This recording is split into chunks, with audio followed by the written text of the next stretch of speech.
This is my ulam for tonight, star corn beef chunky cheese with potato. Prinay ko muna o inuna ko muna itong patatas dahil magluluto ako ng corn beef. And nilagay ko na yung bawang and sibuyas. And the next one is ilalagay ko na yung corn beef with cheese na star. Binuksan ko na and I will put in here sa frying pan. This is really yummy because there's a cheese in this, you know, in this corn beef.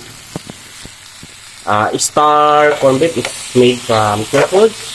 So, imimix ko muna so that it looks yummy. And naluto na din yung yung patatas. Right.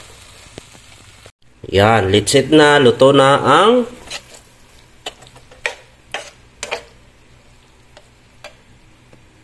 corn beef with patatas.